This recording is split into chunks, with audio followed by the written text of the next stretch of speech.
Aleluia. Aleluia. Boa noite, amados. Quero saudá-los com a graça e a paz de Jesus. Amém? Vamos louvar o Senhor? Vamos ficar em pé? Dá um abraço, meu irmão, que está do seu lado direito, lado esquerdo, na frente, atrás. Boa noite, amado. Graça e paz. Que o Senhor o abençoe.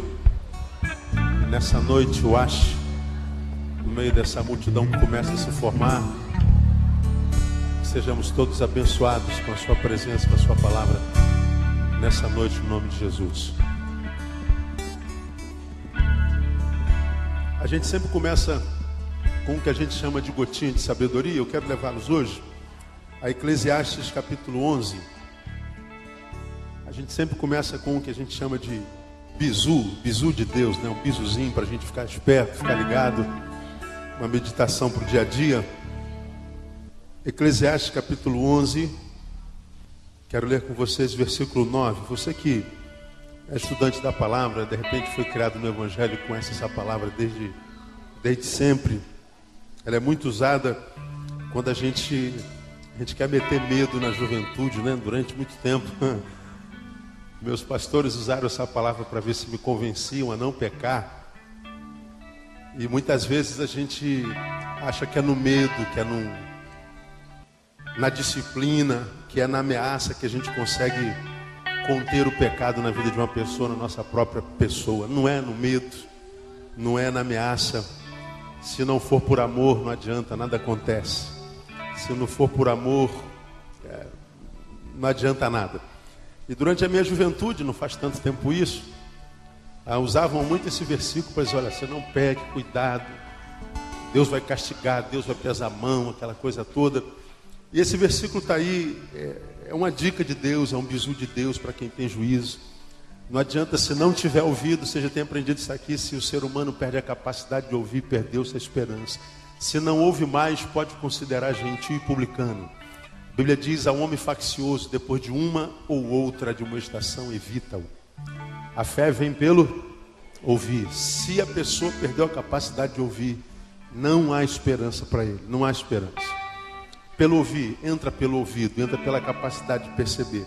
E esse versículo, o 9 do capítulo 11 de Eclesiastes, é um bizu de Deus, é uma advertência de Deus. Eu queria ler com você, e está escrito assim: alegra-te, jovem, na tua mocidade, e anime-te o teu coração nos dias da tua mocidade, e anda pelos caminhos do teu coração e pela vista dos teus olhos. Sabe, porém, que por todas estas coisas Deus te trará a juízo. Vamos tentar ler todos juntos, mesmo nas dezenas de versões diferentes. Vamos lá?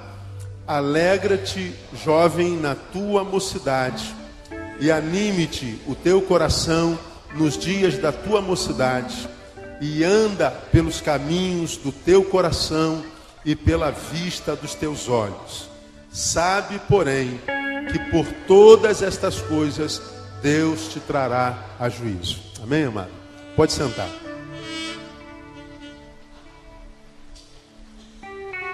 Geralmente quando a gente lê esse versículo, a gente se atém à última frase. Deus te trará juízo. Cuidado, vigia, cuidado com Deus. Deus é perigoso, né? Cuidado com o Senhor. Deus é vingativo, Deus é disciplinador. A gente vem de uma imagem muito ruim de Deus quando a gente prega um Deus assim. Eu estava passando na cantina domingo e tinha uma criança que não estava obedecendo a sua mãe. E eu estava passando por acaso. E a mãe não tinha mais argumento para convencer o filho a não fazer mais bagunça. A mãe parece que não tinha mais autoridade sobre aquela criança de 6 anos. E ela então apelou: se você não me obedecer, vou te levar para o pastor Neil. Aí eu estava passando atrás dela, eu falei: poxa, quer dizer que eu sou o diabo para o qual a gente leva a criança se a gente perde a autoridade enquanto pai.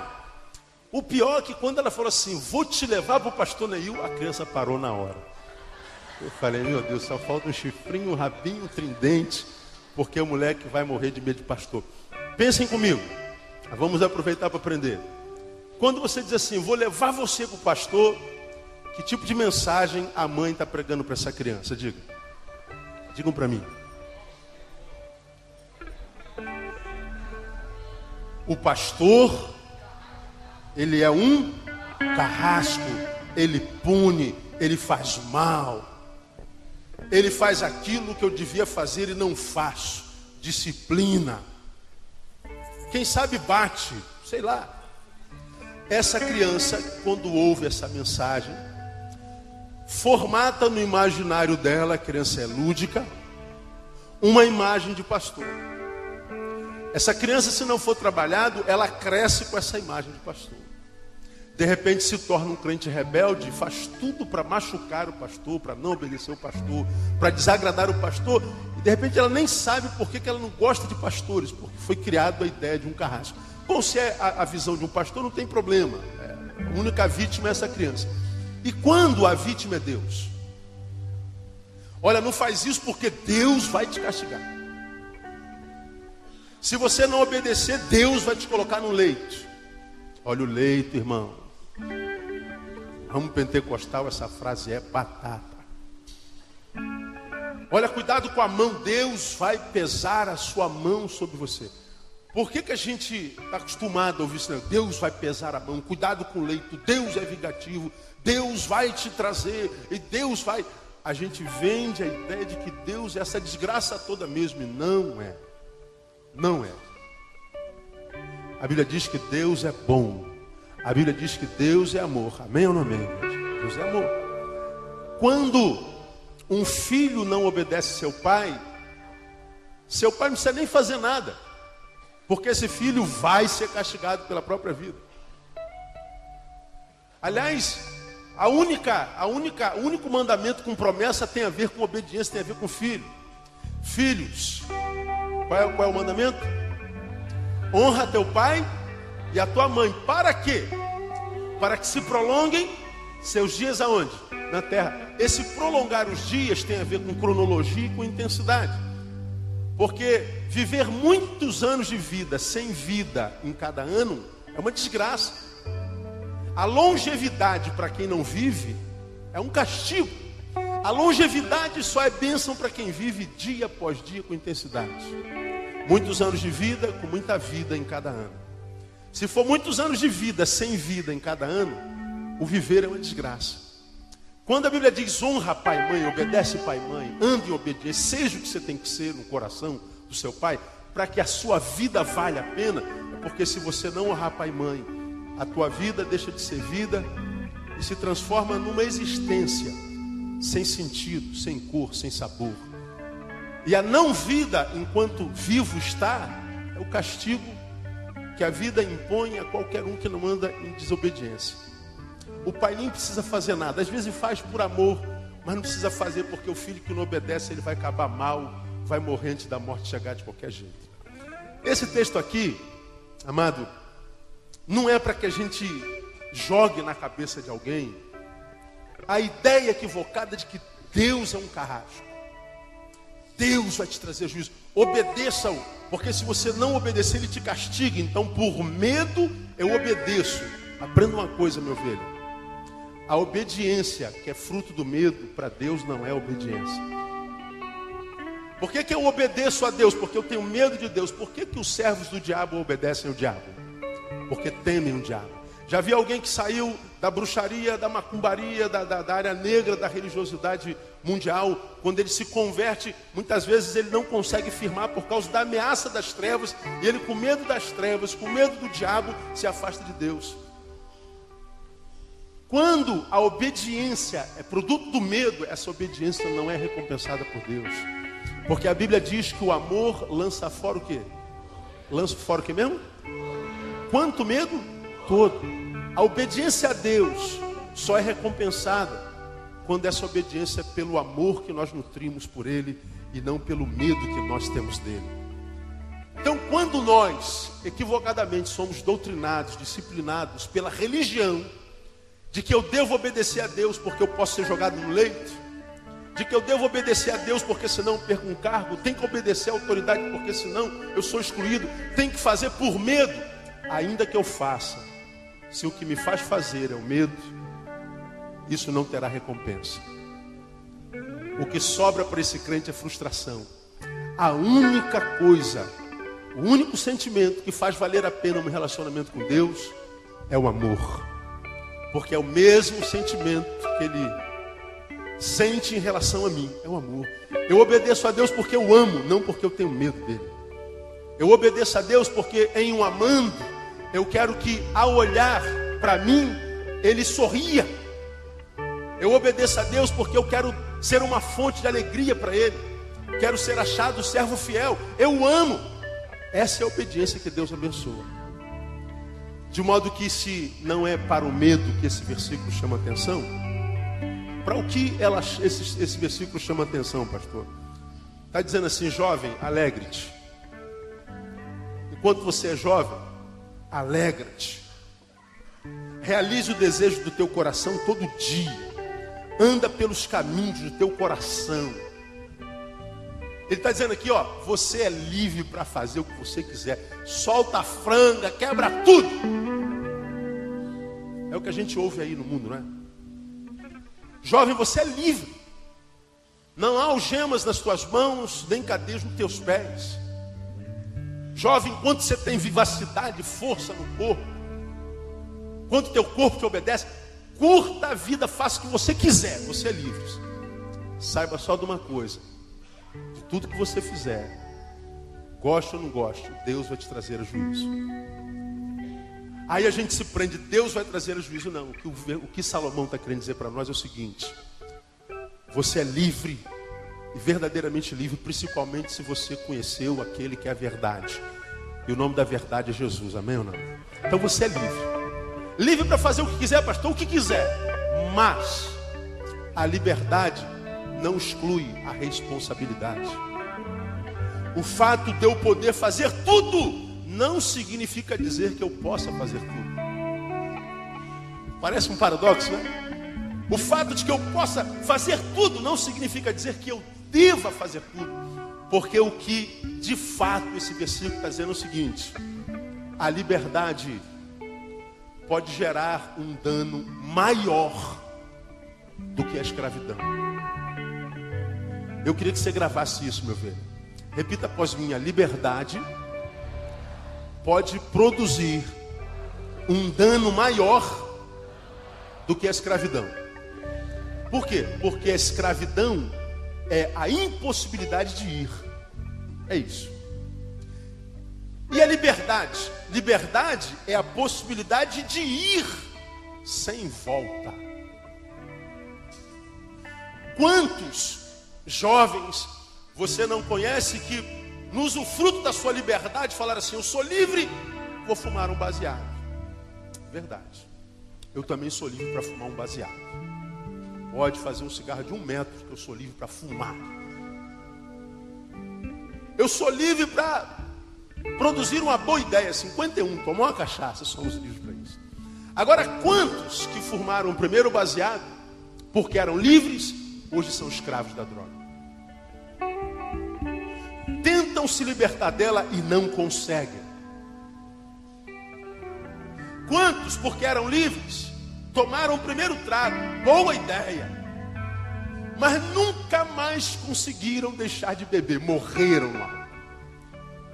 Quantos viveram a primeira experiência sexual porque era livre, hoje é escravo dessa sexualidade? Quantos que em nome da liberdade foram e não conseguiram mais voltar? Vivem, mas não têm liberdade para deixar as amarras.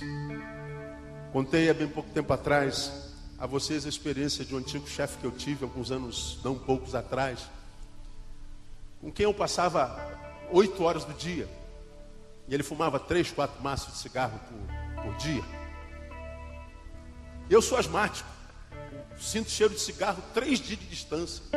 E meu nariz já começa a coçar, me faz um mal terrível. Tem que sair daquela mesa, mas eu tive que aprender a conviver com aquele homem 4, 5 anos. E toda vez que ele acendia um cigarro, eu falei: pô, Alexandre, fuma lá fora. Um dia ele perdeu a cabeça, mas me esculachou. Aí caiu pro lado da religião: pô, vocês crentes são chatos pra caramba.